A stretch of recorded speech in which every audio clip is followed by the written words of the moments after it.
Hi guys, welcome back to another week of Waking Up and Winning. You are well and blessed and ready for the week. Thank you all for the likes, the comments. Again, please, if you have not done so, subscribe, join the community. We are on a journey of getting closer to God.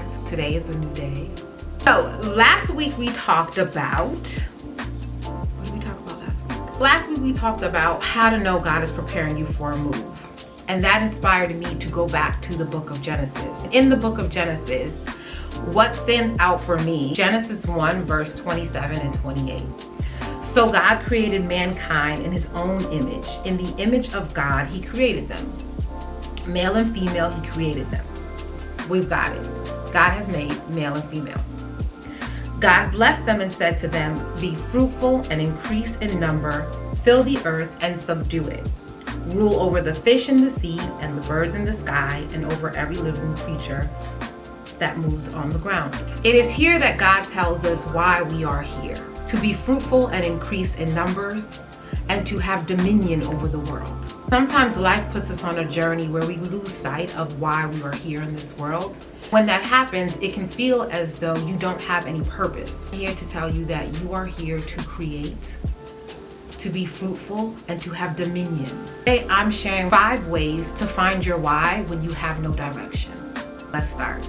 The first way to figure out your purpose, why you are here, is prayer. Prayer is the most powerful tool to connect you with God and why you are here. Think of faith as buying the car. But when you think about prayer, prayer is actually driving the car. It is the time where you spend with God, asking him for guidance. Now, from experience, prayer can seem lonely. And I say that because I found myself ranting to God during prayer. So I would mouth and verse everything that was on my heart, concerns, questions. Oftentimes I felt like I was rambling. Then I would get up and go. One day, the Spirit gently said to me, do you want answers or do you want to just rant? And that shocked me because I didn't realize that what I was doing was telling God everything I wanted in my thoughts, but not taking the time to be in silence and wait on him. That was a big shift in my prayer life, giving myself time to sit in silence and to listen. And it was not always about what I wanted, but it was also about what I was grateful for. Eventually it turned into praying for others, praying for my friends, praying for people who randomly came into my spirit that I have never even spoken to in years, but they came to my spirit while praying, so I would just pray for them, having conversations with God. It also gave me insight into the gifts that I had, also strength. Strength in moments where I knew it wasn't me, and that I would need God. I spoke to you guys earlier in the year and I told you that this was the year that in things that I felt I was overwhelmed, I would cry out to the Lord. That translated to praying. Every moment I felt an ounce of uncertainty, I would pray.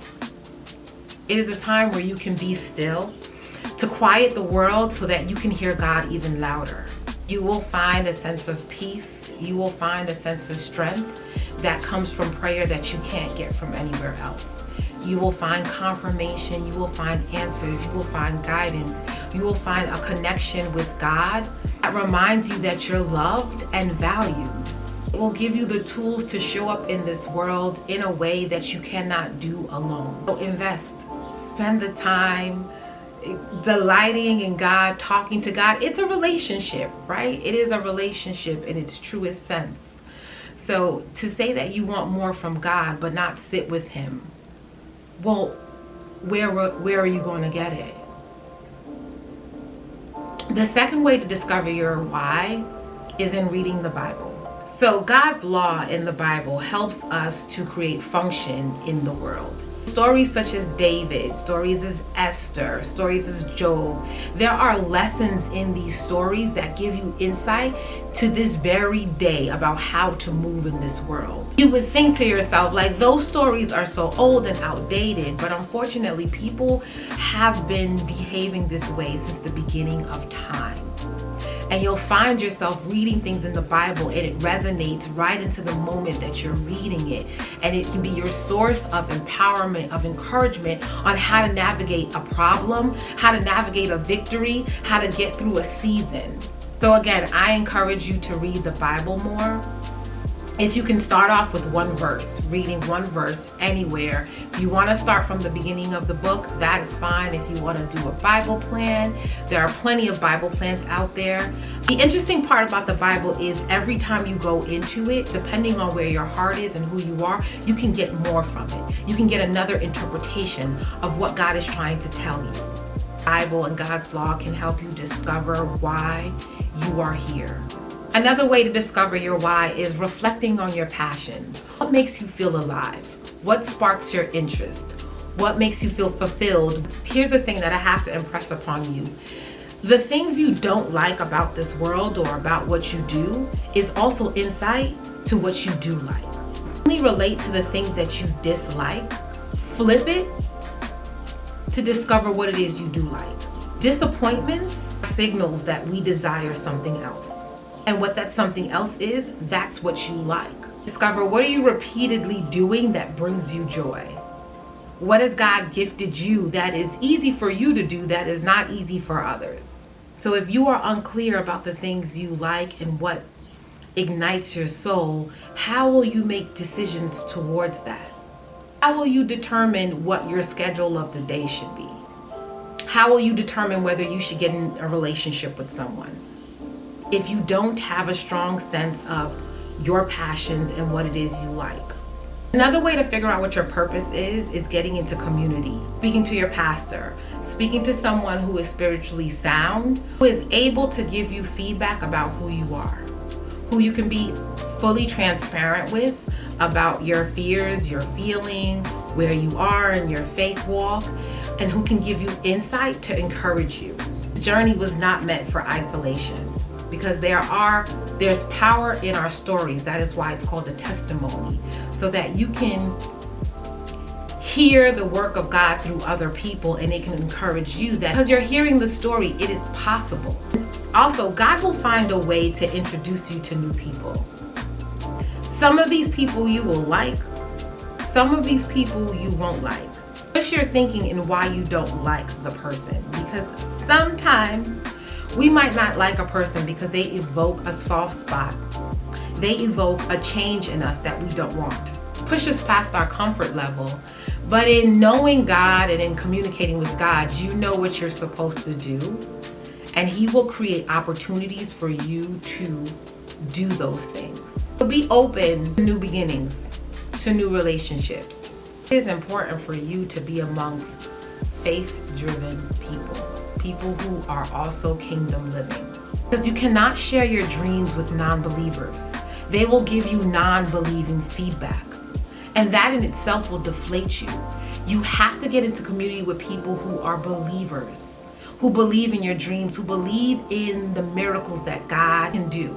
Last thing I want to share with you about figuring out your why, your purpose in this world is to serve other people, to give up your time, to be selfless, to not think about who you are, but to spend time in helping other people. You may know yourself as kind, but until you express kindness, it is just a concept.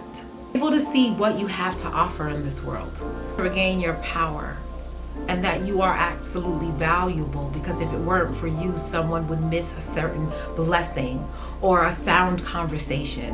You are needed for not only yourself, but for others. You're valuable. You're a part of someone's story. You are a turning point in someone's story. You don't know what it is that you bring to this world. Until you find out what it is you bring to this world, you will always feel lost. You will feel lonely. You will feel empty. But the great part of walking with God is you can find out why you are here as soon as right now. Decide to do one of these tips or all of these tips. What matters is that you start the journey of getting a deeper connection with God, because God can expedite your life in a moment. So don't worry about time. Don't beat yourself up because you could have done it, you should have done it. That is not for you to be concerned about. You're here now. The start now. Anything can happen. Today's a new day filled with endless possibilities. I wrote that years ago and I mean it because I've woken up and seen God do things in a day that some people take years to do. For sure it was God who gave me those victories because there were times where I didn't choose him. Yet he always chose me. Today's a new day filled with endless possibilities. Wake up and win. I hope you have an amazing day. Share this with a friend. Let me know what else you guys are interested in knowing more about. Have a great week. I love you. I mean it. Bye, guys.